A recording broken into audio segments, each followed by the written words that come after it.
back to Guitar Wishes and your Guitar Wish of the day. This is Lee, and that's right, I'm sitting on the red carpet here at Guitar Wishes facility in beautiful downtown Lincoln. And today we have got an interview for you for one of absolutely my favorite artists, somebody I saw back in the early 90s and haven't heard from for quite a while, but it was an honor to get up with him on Zoom via Australia. That's right, Australia. And he made the time, got up really early in the morning to talk to us, and it was an honor for us. This is Nic Dalton, who played with the Lemonheads on their super popular albums, It's a Shame About Ray and Come On Feel. Check this out. This is a super fun interview. Hey, Nic. Hey. Hey, how are you? Good. That Lee, is it? Yeah. Nic. How are you doing? Yeah, good. Just having a cup of tea. Man, it's early over there. What is it, 7 o'clock? Yeah, well, I get up pretty early and do half a car work before I have to get on with the rest of the day. Oh, yeah? That's 7:02, yeah. Yeah, man. Well, I thank you so much for agreeing to talk with me today, man. It's a thrill for me. I've followed your work, from pretty much maybe '89 up till now. Oh, wow. Yeah, a long time, man. Long time. Plunderers. What's that? With the Plunderers. Oh yeah, the Plunderers, man. I love some of that stuff. End of Your World. Yeah, man. I didn't even see them all. That's some great stuff. Oh, thank you. Yeah, man. Well, let's just start things off. I want to welcome everybody who's going to watch this video. Today we're sitting down with, guitarist, bassist, drummer, vocalist, record owner, producer, songwriter. I mean, you do everything. This is Mr. Nic Dalton, man. Thank you so much. Hi everyone. All right. So let's just start out, man. The way the world is today, the coronavirus and everything. How are things going for you over there in Australia? And what kind of effect has it had on your record label, Half a Cow? Well, to start with, we have a small population here, so we've been really lucky that we're also an island. So we've been really lucky. We've been able to keep a cap on the whole thing and have hardly had many deaths and people got sick from it. But it's affected the arts community, and because everyone lost their jobs and there's been no gigs or no theatre or no films, and the government haven't helped out the arts community at all. Like unless they're with a big company, so contractors, people like me, I lost all my paid work because I was like a sole trader, but the record label actually has been doing better than ever because people at home a lot more and streaming a lot more and buying records and like music's a good medicine. So my Half a Cow record label has actually had a bit of an increase. Great. Although it's been good, but I don't really take a wage from it because I have expenses and all that. But it's like it's been good, yeah, in some ways. But it's and also I don't play live out that much. So it hasn't really affected me, and I don't really go out that much. I'm a bit of a homebody, so personally, my life hasn't changed that much. Except my wife now works from home, and we took our little 4-year-old out of daycare for 2 months, so I had to look after him a lot more. And Right. yeah. Yeah, man. Well, hey, you played out for so long. I mean, you toured constantly in the '90s and even in the early 2000s. You 1,000 shows or something? It was crazy. Yeah, yeah. Like since I left school, music was what I've been my main thing. Songwriting is what my main thing is. But yeah, I did a lot of shows, and yeah, I don't play that much because when I do play, no one really comes along these days in my hometown. So it's always like that for the hometown person. Oh yeah, absolutely. Well, take me back to 88, 89. When you were actually probably learning to play guitar and all your instruments before then. What started that? Was there music in the house when you grew up? I mean, what started your love of music, and what was your first instrument? Well, the music in the house was like my dad had like Beatles and Paul Simon and Led Zeppelin, and although I wasn't really a big fan of that, it was a bit anyway. My first instrument was guitar. I learned Heart of Gold and Angie. My sister learned guitar at school, and she brought home the little photocopies of the songs of Angie by the Rolling Stones and Heart of Gold. And I was about 13, and I wrote my first song when I was about 13 as well, about a really horrible politician here in Australia. So it was like a political song, but it was totally ripped off Hurricane by Bob Dylan, I think, looking back.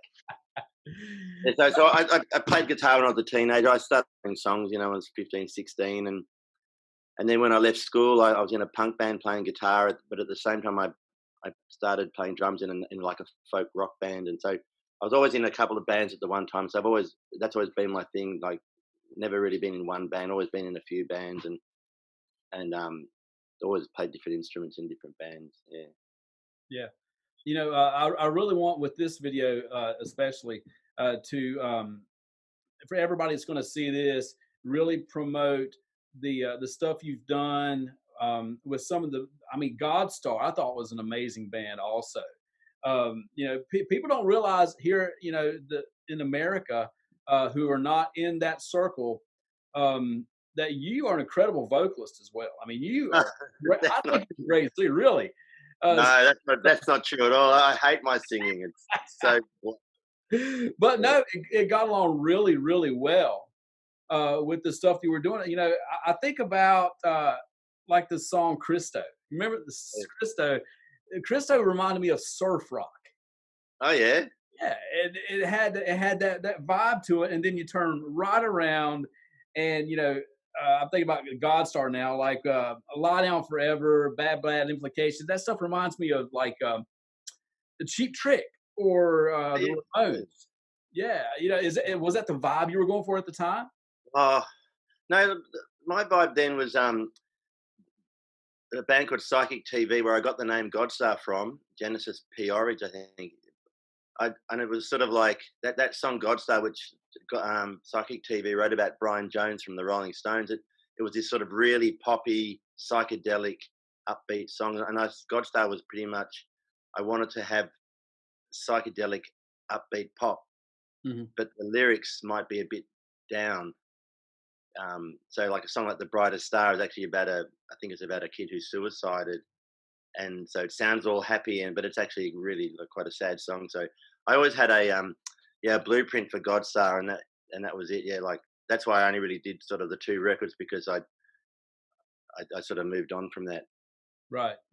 Do you, when you look back at your career, pre-Lemonheads, if you look pre-Lemonheads, if you had to play somebody who had never heard any of that stuff, a particular band or a particular song to kind of show what you were back in those days, what would you play them? Well, there's a song of mine called Way Out Jim, Yep.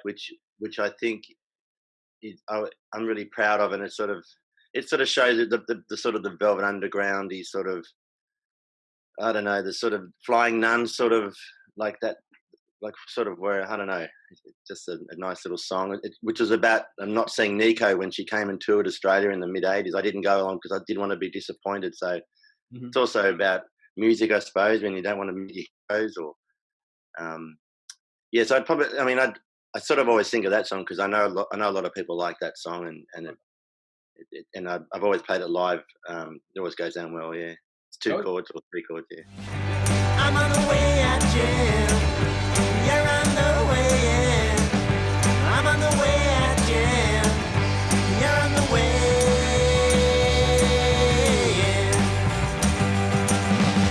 in. I want to talk about forming Half a Cow. Was that something from day one that you thought about? Was you, look, I'll write it and put it out myself? What, the record label? Yes. Yeah. Well, I'm from a bookshop family. So my parents had a bookshop in my hometown, and so I grew up surrounded by books and sort of working in a bookshop when I was younger. And then when my parents closed the bookshop, they had all this extra stock, so they opened up a little store in Sydney, and I ran that for them for 2 years. And then when the lease ran out, a friend of mine said, "Why don't we keep it going and start selling more records and comics?" Because we're really into the underground comic scene at the time in the mid to late 80s. And at the same time, I was already thinking of starting a record label to put out like my 4 tracks, the Love Positions album in particular, which had the song Into Your Arms on it that the Lemonheads covered. But so yeah, it just sort of formed out having this bookshop already, and so the bookshop and the record label started at the same time, but they were always two separate businesses. And I suppose it was just wanting to put out this one record, because everyone used to hear my 4-track recordings and go, "Oh, you should release this." And I go, "Well, you know, you don't release 4-tracks, you don't release your demos." But because I never saw them as demos, I thought I would release them. And then I started putting out friends' records like Swirl and Smudge, and it continued on from there. And it's like I should never have had a record label. It's been a bit of it's 30 years this year. It's been a lot of work, and I haven't got monetary returns from it really, but the returns otherwise have been, you know, it's been great being a part of Sydney music, Australian music, and having a record label that I get to, you know, put out all sorts of stuff. So yeah, so it formed in like 1989, and the first records came out in like March 1990. Right. So 30 years this year. Yeah, And it's going better than ever now. I've got bands from all around the world, and you know, doing vinyl again, and yeah, it's been great. Very time consuming though. That's why I get up really early. Well, you know, you mentioned Smudge. I know that you've got an incredibly long and fruitful working relationship with Tom Morgan. Yeah, I just spent the last 2 weekends with him. He lives about 2 hours out of Sydney, and we're sort of rejuvenating our actual face-to-face time, because we haven't seen much of each other the last few years because we don't live in the same city. Mm-hmm. Mm-hmm. But we send messages and little song ideas every week. We've been like that forever. Like when we think of a little funny line for a song, it's like we go, who do we send it to? And we usually send it to each other. And yeah, we've got a good relationship. Although yeah, we don't see each other much, but we're changing that now. It'll be a lot different from now on.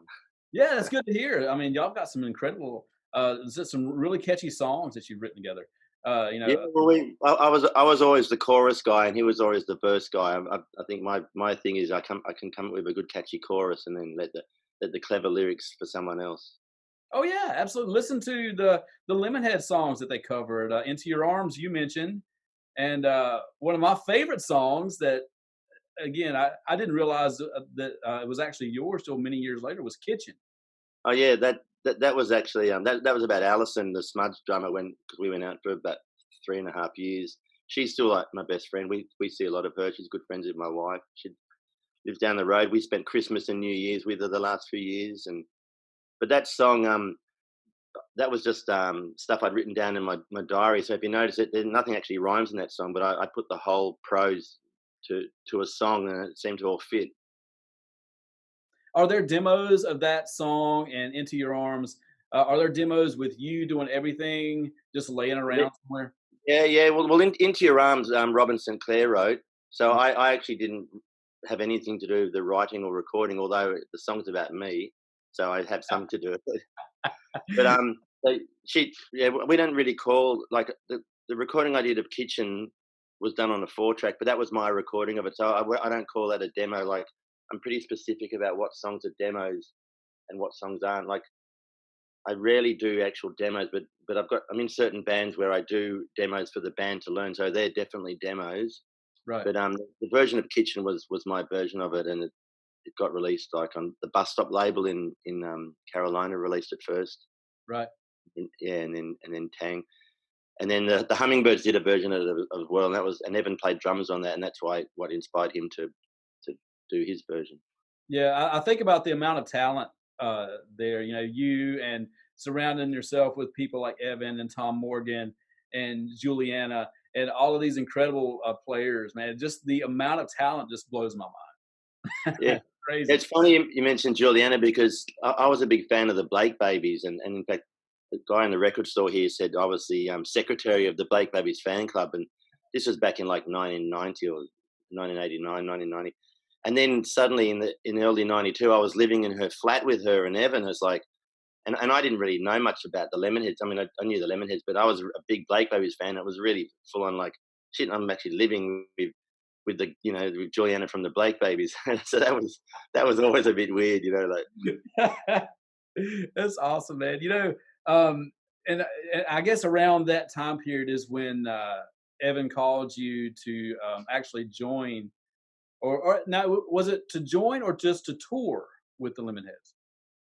No, well, to join, he came out So the Lemonheads toured here in July '91, and I was playing bass in the Hummingbirds, and we hit it off and just became really good friends. Mhm. And if I was a fan of the Lemonheads, I don't think I would have become friends with him. I would have been like, oh, there's Evan from the Lemonheads. I'm a bit shy. So we became really good friends, and then he came out and stayed with me to write songs with me. And I'd go off to work in half a cow every day, and he'd be sitting there at my table all alone, like no inspiration. And I came home one day and I said, "What's going on?" He goes, "Oh, I can't write songs." And I said, "Why don't you write with Tom? Tom's sitting in his home going, oh, bored." So I thought because, and Tom was a mega Lemonheads fan, and I thought I'll put those two guys together, and they went off and wrote "Shame About Ray." So and then they came running into the bookshop. They'd been up all night long, and they came running in with the cassette. We put the cassette on, and a few customers in the store looking at books, and because it was a bookshop, and I'd love to know who those customers were. Like they were there the first time that "Shame About Ray" was played on a little cassette. That's awesome, man. That's a great story. I never heard that before. All right. Yeah, Evan, he's a character. I met him as the same day I met you in, I believe it was '94 in Charlotte, North Carolina. Yeah, right. And got there early that day and hung out. And by the way, you had with you a guitar that day that you etched. Do you still have your etched guitar? Yeah, it's just here. I play it all the time. It's what I write my songs on. Really? Yeah, That's, I can go get it if you want. that was killer. At the end of the interview, I'd love to see it. Absolutely. Something else I want to see if you have it. I don't know if you do, but it's something I've wanted to ask you about since around 1994. The Lemonheads played the David Letterman show, Yep. and you took a selfie during the Great Big No. Do you still have that picture? I do. I've got that photo, and I've also got Dave Letterman waving to me from his desk while around I think just after we finished playing the song, we're about to start it. But that was a funny day because I was actually tripping on acid during that filming that day. And I didn't tell anyone except Evan. No one knew except Evan because I thought I didn't want to worry everybody. What so Evan knew you were going to take pictures? No one knew. No, well, I used to take a lot of pictures from the stage of the crowd, and I used to play the bass with the camera because it was a camera. I used to play the bass with the camera like a slide. Right. But that day, like Letterman's filmed about midday, and we were going to that FOA Schwartz toy store to do an interview. Right. And as I was walking up the steps, this guy came up to me and said, "Hey man, you want to buy some acid?" I went, "Sure." Gave him $10 or $5 or whatever, and I took it. And then in the green room at the Letterman show, I said, "Evan, I'm tripping." He went, "Cool, man, cool." Oh, that's so funny. The trick is not to tell people because then everyone gets worried and starts playing wrong notes. Well, it didn't affect you because you had a killer performance at it. I just watched it again before we started this interview, and you really seemed like you were having a good. Now I know why you were having such a good time. Yeah, I had this weird little purple woolen top on and this weird black beanie, which was making me really hot though. Is nothing okay with you? Is nothing okay with me? Is anything happening to have to go to? And one other thing about Letterman, the time before where you played "Shame About Ray." Yeah. Now, did he want you to play Mrs. Robinson? There was some story about that, but I always thought it was "Shame About Ray" that they wanted because I think someone else wanted. I think the record label wanted us to play Mrs. Robinson. I think Dave Letterman said no. He wanted us to play our own song. I think that was the story. Oh, okay.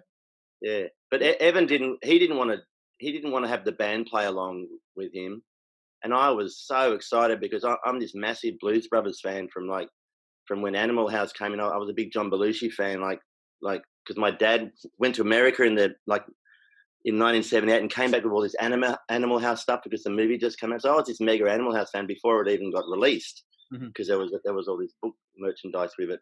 So when Blues Brothers came out, I was this massive fan. So years later, there I was meeting Paul Schaefer, who was the original Blues Brothers musical director and keyboard player. Yeah. So I was really all for the band playing, but Evan was going, and then after we did the song, I went upstairs above the Letterman show where the mixing room is, and it was like the best studio I've ever been in, like as far as gear. And they were all being really chatty to me and friendly because I was, I was just being really nice back, and they were talking about how great my bass was, and it was just great chatting to Paul Schaefer, just because I was a Blues Brothers fan, I loved. I wasn't really a Letterman fan. I don't watch those sort of. I do now. I watch some of those late night shows, but yeah, I was. Yeah, it was really good to meet Paul Schaefer, and that version of Shame About Ray sounds so good with all those acoustic guitars. It really is a good version. Yeah, it sounded great. It really did. For years, I wrestled with whether or not I liked the Paul Schaefer's band playing with everybody, but it sounds great. Sounds perfect.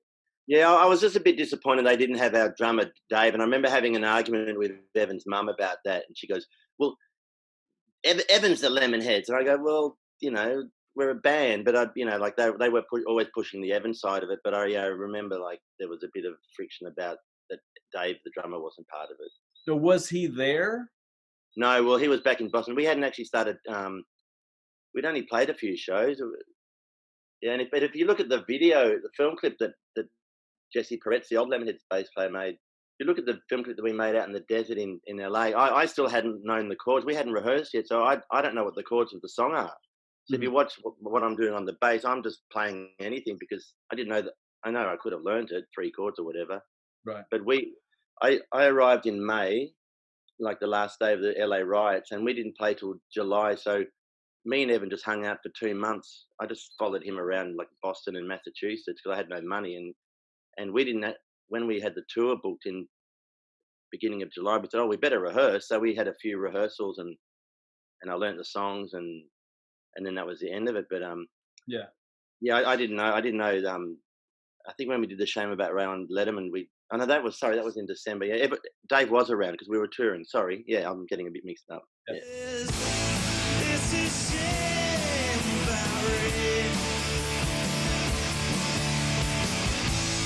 In the stone under the dust, his name is still engraved.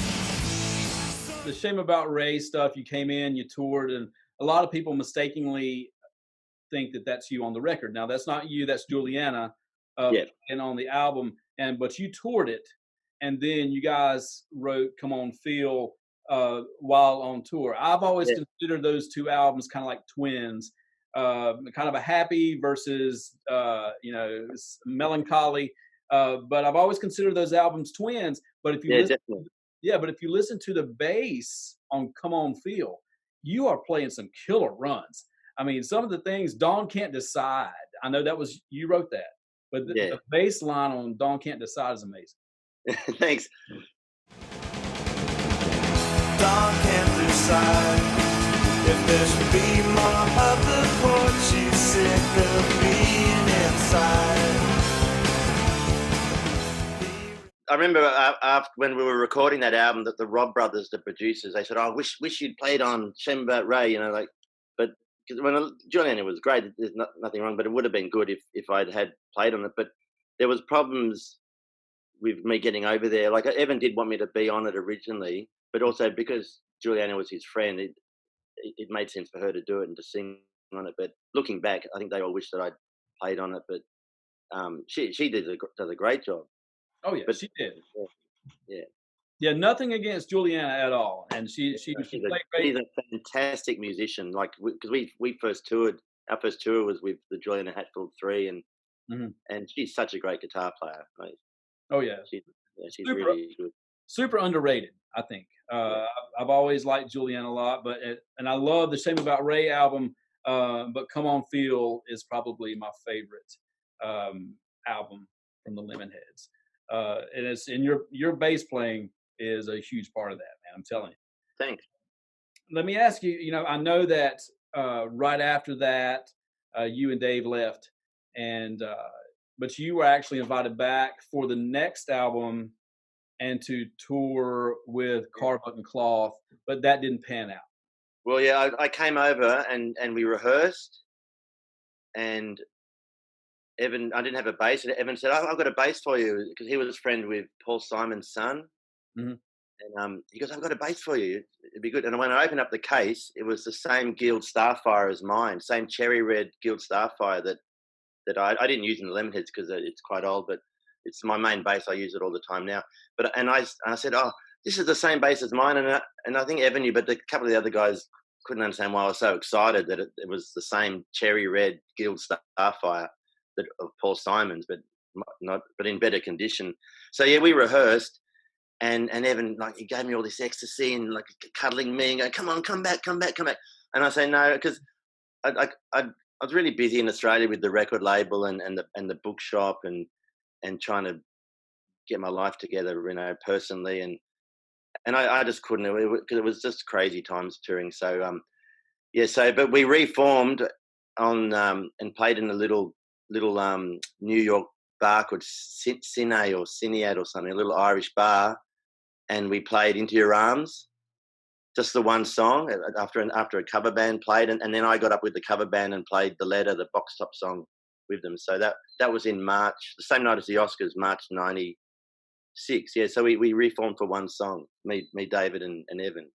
Yeah, that's I suppose no one knows about that because it's it wasn't big news, but yeah, but Evan did try and get me back in, and so he said we worked out that another Australian bass player, Bill from the Eastern Dark, wanted to do it, so he replaced me with another Aussie bass player. And I saw that lineup of the Lemonheads as well, and they did a fine job. Nothing against them, but I missed the trio. You and Dave. I thought, along with Evan, in my eyes, are the quintessential lineup. Yeah, in a lot of people's eyes, I think. Yeah. Like when people say to me, "Oh, were you in the Lemonheads?" I go, "Yeah, when they were big." I always say that. Yeah, when they were big. It was a great, because we toured so much and we got on really well. We never, you'd run into other bands and they go, "How can you guys tour so much?" And I go, "Because we love each other. We're really good friends. We were really close. Like, it was us against that classic thing, us against the world. And we'd always feel sorry for Evan, that we'd arrive in a town and we'd be tired, and Evan would have to go off and do an in-store, an interview, and we felt sorry for him that he had no time off ever, where we did. We could chill out, and I was always painting and etching the back of my guitar and writing songs. It was great having a lot of time off, 23 hours a day to be creative, I suppose, and then an hour on stage. Yeah, and what you just said, when they were big, but that wasn't that part of the thing that actually broke you guys apart in the end, was the size that the band got. No, it was when me and David signed the agreement to do the touring for Come On Feel, we both said we'd tour the record till the last show, and we just sort of kept to the initial agreement. Like, we could have kept going, but Evan started hanging out with like a couple of junkie type people, and so when I said we all loved each other, we got on really well. From about May to July '94 onwards, it did change a little bit. That it was really hot. The shows were fantastic. The crowds were bigger than ever, but the media started, like especially the English media, started to do that thing that they do, where they start bringing people down, and that started affecting Evan, I think, and so he started getting to heroin, and our stage guy was getting to heroin, and so me and Dave, we just kept to the deal, and also we had like, Dave was a writer, and we had other lives to get back to, and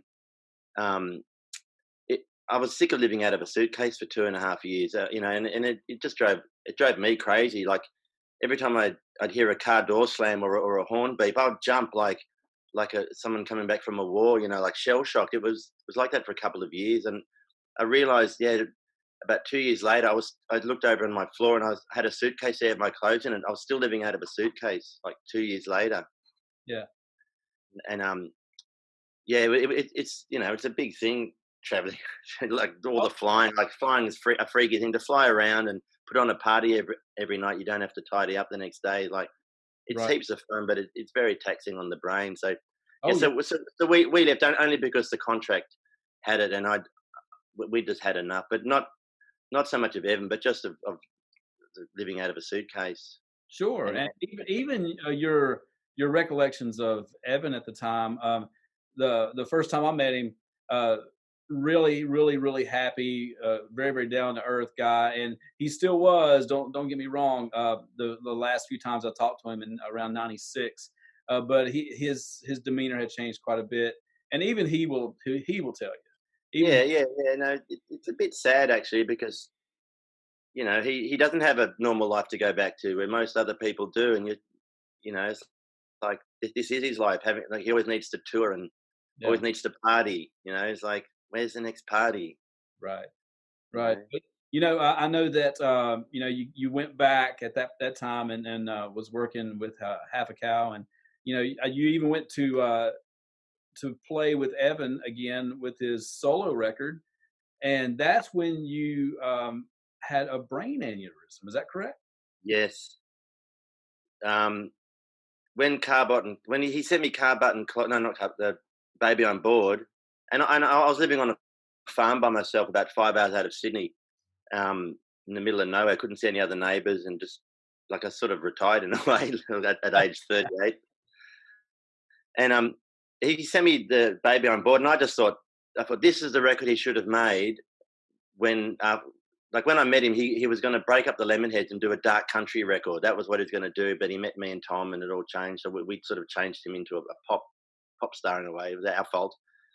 So when Baby on Board came out, I thought this is incredible, and I rang him up and said, Evan, I want to tour this with you because I was living on the farm by myself, not really doing much, playing with Tom in Sneeze, and so I was able to just do what I wanted to do. So I said, I want to tour with you. We'll tour the world. And he goes, okay. So he came out and to start the tour, but 2 nights before the tour, I sort of took some drugs, unfortunately, and I had a brain hemorrhage, and my brain exploded, and I caught a plane down to Melbourne, and I just sort of had a migraine. I didn't know what was wrong with me, and we rehearsed, and they went, something's weird with Nick, and it was like the Dinosaur drummer George, I think was the guy, and Davey Lane from UMI was a guitar player, and I was sitting there playing, and then the first show, I just couldn't play at all, and I don't know. So the next night I couldn't do the next show, and I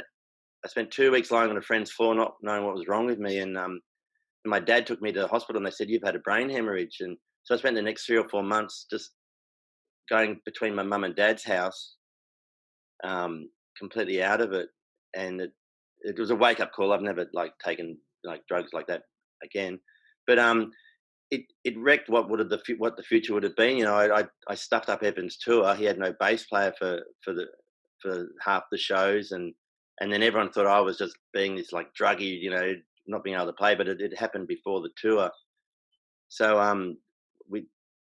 Lord knows what would I? Maybe I'd still be with Evan now. We'd be married. I'd be touring the world with Evan still because that was the plan to tour the Baby on Board album. And I managed to do one show, and then I was meant to do the music for a film that won all these awards, and that didn't happen. And it was a big change, but things happen for a reason. And Oh yeah, oh yeah.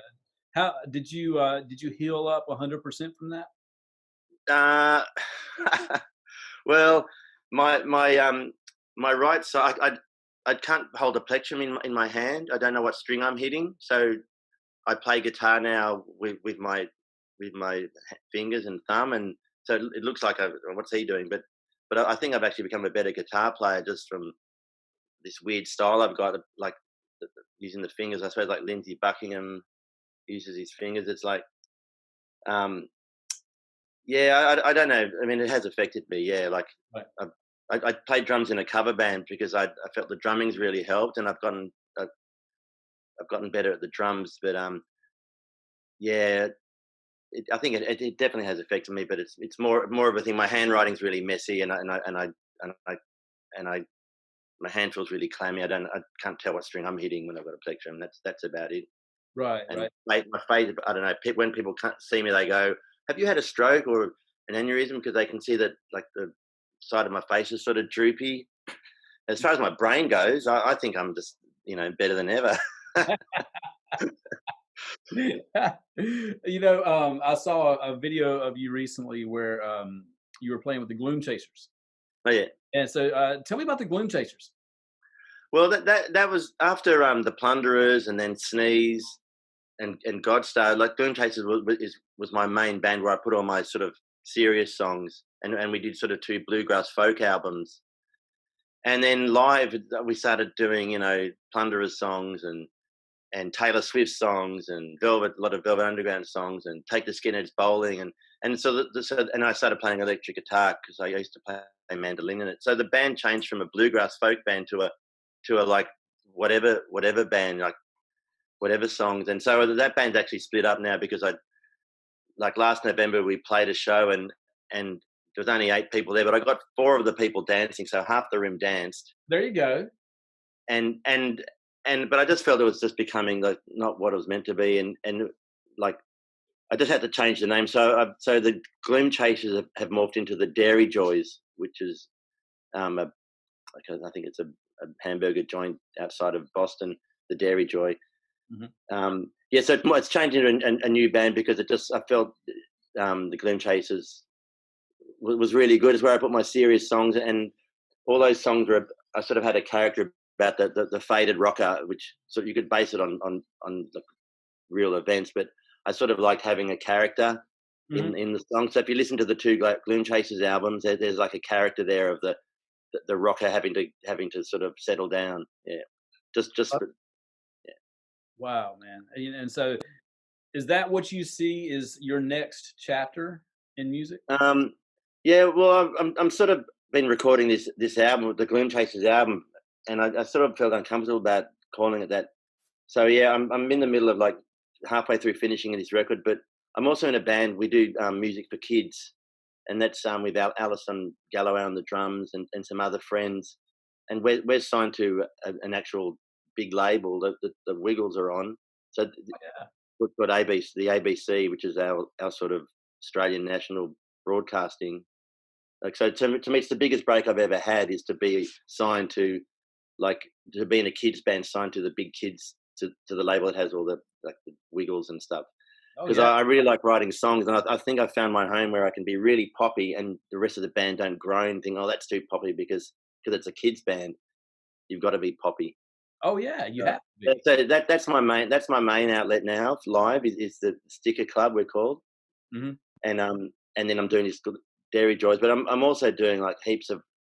I've got about 4 or 5 little projects always on the boil. Like I'm doing all these covers done in the style of the Velvets, like sort of modern covers or songs from the 70s or disco songs done like the Velvets. I've been slowly working on that, and I'm always doing stuff. I've got the 4 tracks set up in the lounge room. I've got the best wife that lets me have my recording gear in the lounge room behind the couch. Like wow, really lucky that I've got it set up there. And I do set up the drums here in the kids' room, and so I'm always doing a lot of music because I don't have a 9-to-5 job, so I write songs. I book a venue on I book the bands in a bowling club, so that's all just done on email. Right. I work in a record store every Sunday, and so I do have little odd jobs, but but songwriting is my main thing. Yeah. Yeah, I wanted to ask you. You said you got a 4-year-old. Yeah. Yeah. Now, do you try your kids' songs out with your 4-year-old? Yeah. Well, I've also got a 13 and an 11-year-old, and when I first had those kids, I started making up all these songs, and that's why I said to my friend Alison and Ben, who had kids the similar age, I said, let's start a kids band. They went, no, God, Nick, go away. And then a couple of years later, I said, I've got 12 songs now, please, let's start a kids band. And they went, oh, okay. So I sort of forced them into it, and we started playing and getting these like big crowds of. We only play during the day, and we said, everyone, bring your kids along. You can change nappies. Don't worry. Like I realised that there are a lot of people that stop going out because they got kids, and I thought, well, we'll be like an adult band that can play like rock and roll, but the lyrics will be about dinosaurs or whatever. And so then now so a lot of those songs I wrote for my other kids, and now since I've had this other 4-year-old, Zal, right? I've half the songs we're in the middle of recording the next album, and I've got like 16 songs, and pretty much all of them I wrote like putting him to bed or putting him in the bath, like or having dinner.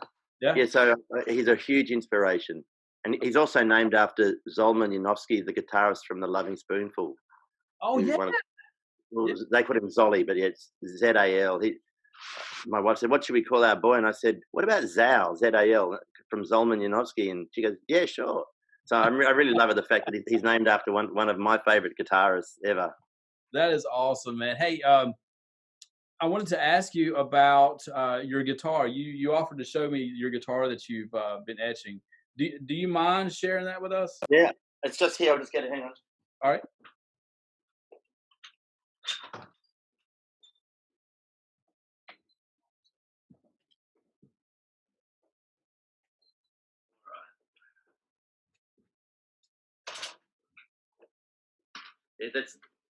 Wow, look at that. It's my $40 guitar that I used to put on the plane just in a soft case. Yeah. It's only $40, but I sort of etched. And that is in pictures, stories of all of the songs you've written, or a lot of the songs. No. Well, I started etching it with a pair of scissors up here, and then I progressed around here, and then I think I joined the Lemonheads around here. So just touring, sitting in band rooms and backstage, rather than going to the bar and getting drunk, I'd sit there and etch. And then I started getting too neat, so I scratched it really badly there. And wow. Can't see there's Crater Lake. I can't tell upside down. Oh yeah, so there's me with a bag on my head. I got really drunk, and that's when I played a gig with a paper bag on my head and scratched it. But then that created these new lines to do new stuff out of it. Yeah. But it wasn't. People always say it's my Lemonheads guitar, but I started it before the Lemonheads and finished it after. So only because it took about 9 years. Yeah. So only 2 years of it was the Lemonheads. But it's a beautiful guitar. But yeah, I wrote all my songs on it, and hang on. Yeah, it's a nice little guitar that used to fit in the overheads on planes. So I used to carry around with me all the time, and I still do. If I go down the coast just for a weekend, I'll pack the guitar because I don't like playing much in public, but I like writing songs. So awesome. It's funny. Before I joined the Lemonheads, I used to go to parties and I'd be playing Gordon Lightfoot and whatever, and being the life of the party. And then after the Lemonheads, I was too shy I just lost a whole lot of confidence. Oh wow! Which is weird, but it's the way it happens, I suppose. Yeah. But you know what? I don't want to keep you. I can't thank you enough for joining us today, man. It's an honor and a treat for me, and I really want everybody out there who's going to watch this to go and check you out. Where do they go? Half a Cow, their website, correct? Yeah, halfacow.com.au. Okay. The AU, which stands for Australia. We're sort of down the bottom here. We're the real deep south. The real deeps, that's right. And so Half a Cow's website. Is there any other website? Is there any other thing that you would like to promote to the people that are going to watch this? Not really. Just to support your local music store, your instrument store, your local community radio station. Mm-hmm. And as far as my stuff, yeah, there's links. I mean, I got a new website, so a lot of it isn't actually filled out yet because there's a lot of work. Because I've been in like 90 bands or something. It's like, which sounds ridiculous. I've been in 40 bands that have released something. So, I got a lot of stuff. But yeah, so Harper Cow is where it's all meant to be. Because there is nowhere else, but that would have any of my stuff except my place, I suppose. But right. Yeah, just go hunting, I suppose. Well, I'll tell you, if you're ever in North Carolina again, man, we'd love to have you in the store here, and just come by. We'd love to have you. We'd have it catered, bring in some food, and have a party, man. Yeah, we'd love to bring. I really, really would, and it's an honor to talk to you again, man. Thank you so much for the interest. Thank you. Man, thanks so much to Nic for that great interview. If you want to know more about Nic, go check out Half a Cow Records online, a great record company out there in Australia. Put out some great bands. He's done a lot of stuff other than the Lemonheads, which you heard him talk about. And if you want to go check that out, it's all over YouTube, and you'll love it. Great, great rock stuff there. So again, thank you so much to Nic for his time. If you want to know more about him, check him out online. Check out us online too, guitarwishes.com. Check out our Facebook site, and of course, like and subscribe to the YouTube channel for new content when it's uploaded, and we'll talk to you soon.